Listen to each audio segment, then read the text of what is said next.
उसकी बदकिरदारी को खुदावन हिसाब में नहीं लाता। पहली बात, मुबारक है वो आदमी जिसकी खुदा बख्शी और जिसका गुनाह ढांका गया। और दूसरी बात, मुबारक है वो जिसकी बदकिरदारी को खुदावंद हिसाब में नहीं लाता। खुदावंद के पाक कलाम का पढ़ा सुना जाना आप सबों के लिए बाइस से बरकत हो। खुदावंद के लोगों, आज हम इस बात पर गौर करते हैं कि लफ्ज कुफारे पर गौर मैंने बुलाया करते हैं। कुफारे का लफ्जी मतलब डांपना है। अब्रानी में कुफार यानी इनकार करना, और अरबी में कुफर, इसका मतलब भी इनकार करना। यूनानी में अलामोस यानी कीमत अदा करके खता की तलाफी करना, और अंग्रेजी में अटोनमेंट, और जिससे मुराद है कि मुतमिल करना, नुकसान भरना, फिदिया देकर गुनाह के बाइस मुतासर शख्स से असर नौ उसके साथ एक हो जाना। और बस हर तरह से कुफारा का मतलब गुनाह या गुनाहगार इंसान के साथ गुनाहों को डांपना या इफ्जाना देकर मुतमन करना या मुजरम से टूटा हुआ तल्लक बहाल करना है। लफ्ज कुफारा जो है, इस पर हम गौर कर रहे हैं। इसका मतलब इनकार करना। पहली बात हमने पढ़ा है, मुबारक है वो आदमी जिसकी खुदा बख्शी गई और जिसका गुनाह डांका गया, और खुदा बख्शी गई है। और जब बख्शी गई तो फिर वो कह सकता है, जब उसकी खुदा बख्शी गई है और गुनाह डांका गया, तो वो कहता है कि मेरे गुनाह नहीं रहे।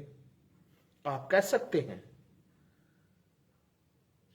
आप मुबारक हैं, क्योंकि आपके खुदावंद ने आपके लिए सलीब पर जान देकर, हाथों पांव में कील ठकवाकर, पसली में नेजा खाकर, और आपकी सारी लानतों, सारी वो जो आपकी सजाएं थी, उनको अपने ऊपर लेकर खुदा के लोगों उसने उनकी पूरी कीमत अदा कर दी।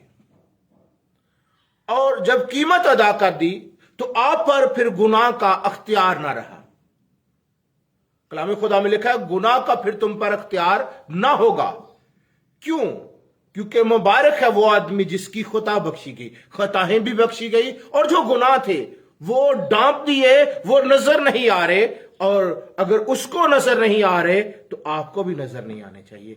आपको क्या नजर आना चाहिए? आपको आपका खुदावंद नजर आना चाहिए। अपने गुनाहों की बजाय खुदा पर गौर करें, जिसने आपके लिए अपना बेटा कुर्बान किया। लिखा है, जिसने दुनिया से ऐसी मोहब्बत रखी है, खुदा ने दुनिया से ऐसी मोहब्बत रखी कि उसने अपना इकलौता बेटा बख्श दिया, ताकि जो कोई उस पर ईमान लाए वो हलाक ना हो बल्कि हमेशा की जिंदगी पाए। खुदा उनके लोगों, आज गौर करें कि उसकी मोहब्बत का तकाजा है, और उस मोहब्बत के बायस ये सब कुछ हुआ जो खुदा की आपके साथ थी, और उसके बायस आपकी खताएं बख्शी गई और आपके गुनाह डांप दिए, खताएं नहीं रही। वो कहता है, और फिर वो कहता है ज़बूर नवीस के आपके गुनाह जो थे, तेरे गुनाह अगर किरमची क्यों ना हो, वो बर्फ की मानस सफेद हो जाएंगे। अगर आप पर यीशु का खून आ जाता है तो गुनाह जितने भी क्यों ना हो, आपके गुनाह उसके खून के वसीले, उस पर अमान लाने के वसीले खत्म हो सकते हैं। आप सच्चे दिल से उस पर अमान ले आए। खुदा के लोगों, कुफारे पर गौर कर रहे हैं। खुदा के लोगों, हम इस बात को अपनी जिंदगी का हिस्सा बनाते हैं یہ کلام میرے اور آپ کے لیے ہے. کفارے میں حکمت عملی ہے. کفارہ قبول کرنے کے بعد عدل کا تقاضا پورا ہوتا ہے، اور خدا کا غضب جو ہے وہ ٹھنڈا ہو جاتا ہے. اور گناہ کے باعث خدا کا غضبناک ہونا روحانی رد عمل ہے. اگر وہ غضبناک نہ ہو تو اس سے ثابت ہوگا کہ خدا نے آپ کے بارے میں لاپرواہی کر دی اور اس نے گناہ سے درگزر کر لیا. کیونکہ کلام خدا کہتا ہے اس کی آنکھیں پاک ہیں، وہ بدی کو دیکھ نہیں سکتی. خدا درگزر نہیں کرے گا. مگر یاد رکھے کہ خدا گناہ کی سزا ضرور دیتا ہے، اور جب وہ سزا دیتا ہے یاد رکھیں تو پھر پورا عدل کا تقاضا کرتا ہے. گناہ گار انسان کو معاف خدا کرتا ہے اور ٹوٹے ہوئے تعلق کو وہ پھر سے بحال کر لیتا ہے. اگر خدا معاف نہ کرے تو پھر خدا کیا ہے؟ وہ منصف نہیں ٹھہرتا اور رحم دل نہیں ٹھہرتا. اگر خدا سزا دیتا ہے تو پھر اس بات پر غور کریں کہ خدا لاپرواہی آپ کے بارے میں شاید، لیکن بتانا چاہتا ہوں کہ اب الجھن یہ ہے کہ اگر ایوزانہ لیے بغیر خدا مجرم کو معاف کر دے تو مجرم کی معافی تو ضرور ہو جائے گی، مگر صورتحال یہ ہے کہ خدا منصف نہیں رہے گا. اس لیے خدا یہ کرتا ہے کہ وہ ایوزانہ لے کر ہی معاف کرتا ہے. وہ کسی طور پر بھی معاف نہیں ایسے کرتا. بس غور کریں کہ جو گناہ کی قیمت چکا دیتا ہے اور گناہ کو ڈانک لیتا ہے وہ آپ کا خداوند ہے. خدا پوری قیمت لیتا ہے. اگر آپ پورے رہا ہونا چاہتے ہیں، اگر آپ چاہتے ہیں میرے گناہ میری خطائیں بخشی جائیں، تو پھر یسوع کو اپنی زندگی پر لینا ہے. یسوع کا لہو جب آپ کی زندگی پر ٹھہر جائے گا تو پھر کیا ہوگا؟ پھر کیا ہوگا؟ معافی مل جائے گی. پھر آپ اس بات کو اپنی زندگی میں رکھیں کہ جو مجرم سے ٹوٹا ہوا تعلق ہے وہ بحال ہو جائے گا. خدا کا وہ تقاضا پورا ہوگا. وہ آپ کے بدلے اپنے بیٹے کو قربان کرتا ہے. وہ آپ کے لیے اس نے اپنے بیٹے کو قربان کیا. جو گناہ سے ناواقف تھا اس کو گناہ ٹھہرایا. خدا ان کے لوگوں غور کیجئے گا کہ مبارک ہے وہ آدمی جس کی خطا بخشی گئی اور جس کا گناہ ڈانکا گیا، جس کی بد کرداری کو آپ کے برے کردار جو تھے، حرام کار، خونی، زناکار، بت پرست، گالیاں بکنے والے اور ہر طرح کے برے کام، بد کردار تھے، کردار ٹھیک نہیں تھا خدا کے مطابق. کیا لکھا ہے؟ مبارک ہے مبارک وہ ہے جس کی بد کرداری کو خداوند حساب میں نہیں لاتا. کیوں حساب میں نہیں لاتا؟ کیونکہ آپ پر خداوند یسوع کا خون لگ چکا ہے. آپ پر یسوع مسیح کے خون کے باعث اب بدکاریاں گننے کی نہیں بات، کیونکہ آپ پر یسوع کا خون نظر آتا ہے. کلام خدا کہتا ہے گناہوں کی وہ دستاویز جو آپ کے نام پر تھی، جو آپ کے خلاف تھی، کلسیوں کا مصنف کہتا ہے کہ کیلوں سے جڑ کر سامنے سے ہٹا دیا.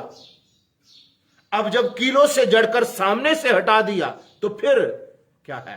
پھر آپ کی بد کرداریاں نظر نہیں آتی. پھر آپ پر یسوع کا لہو نظر آتا ہے جو پاک ہے، جو قدوس ہے، جو زندہ ہے، جو آپ کو چھڑاتا ہے، بچاتا ہے، آپ کی ڈال ہے، آپ کی سپر ہے، اور آپ کے خاندان کی اور آپ کی ترقی کا راز ہے، جو آپ کو ہر طرح کے حالات میں مدد دیتا ہے. ہاللیلویا. खुदावंद के लोगों गौर कीजिएगा, हम पढ़ रहे हैं कुफारे के बारे में। कुफारे का मतलब ढांपना है। आप इनकार करें, मैं गुनाहगार नहीं रहा यीशु के खून के बायस।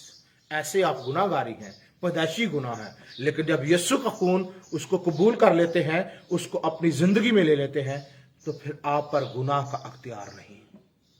आप जब उसको कबूल करते हैं तो फिर आप मुजरिम नहीं, फिर आप सजा आप पर नहीं, फिर बदकिरदारी जो थी, जो बुरा किरदार था,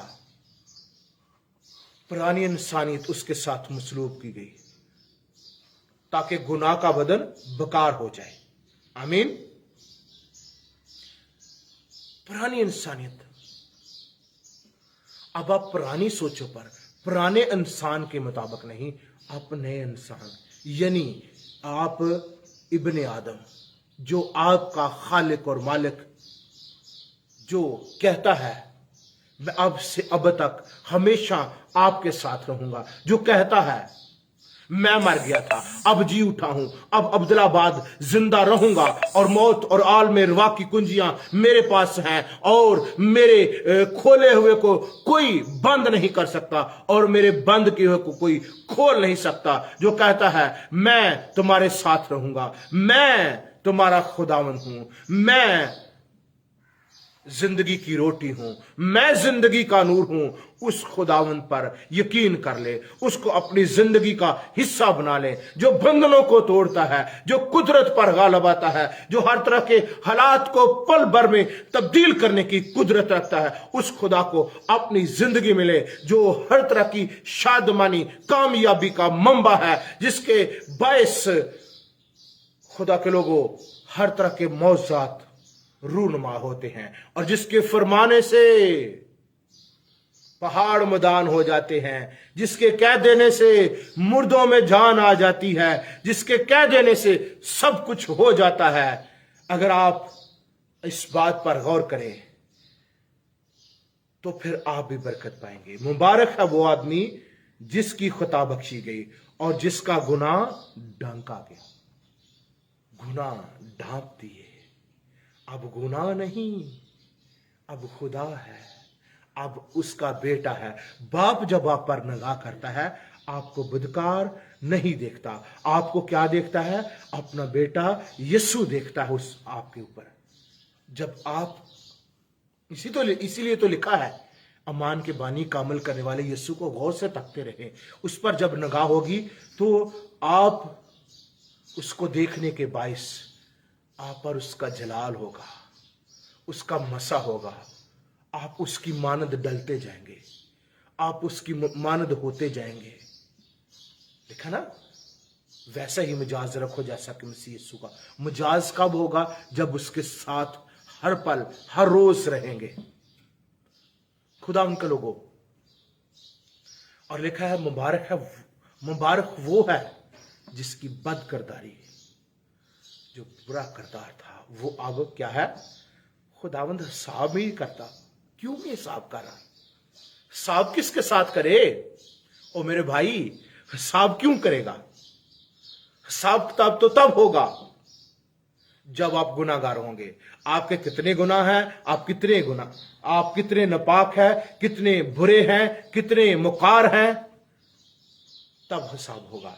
लेकिन जब आपने यीशु को पहन लिया है, यीशु को अपनी जिंदगी का हिस्सा बना लिया है, तुम खुदा का मकदस बन गए हो, और फिर खुदा का रूह आप में बसा हुआ है, तो फिर खुदा, जिसके अंदर खुदा का रूह बसा है, वो कहता है खुदा वो है जो उनको मुकद्दस ठहराता है। कौन उसके बरगजीदों पर नालिश करेगा? अगर खुदा हमारे साथ है तो कौन हमारा मुखालिफ है? हालेलुया, खुदा आपके साथ है। आए आज से अपने खुदावंद को हर रोज अपनी जिंदगी का हिस्सा बनाने की कोशिश करें। अपने कारोबार में रहते हुए, अपने खानदान में रहते हुए, आप जहां पर भी हैं उस हालत में रहते हुए खुदावंद को अपनी जिंदगी में लें।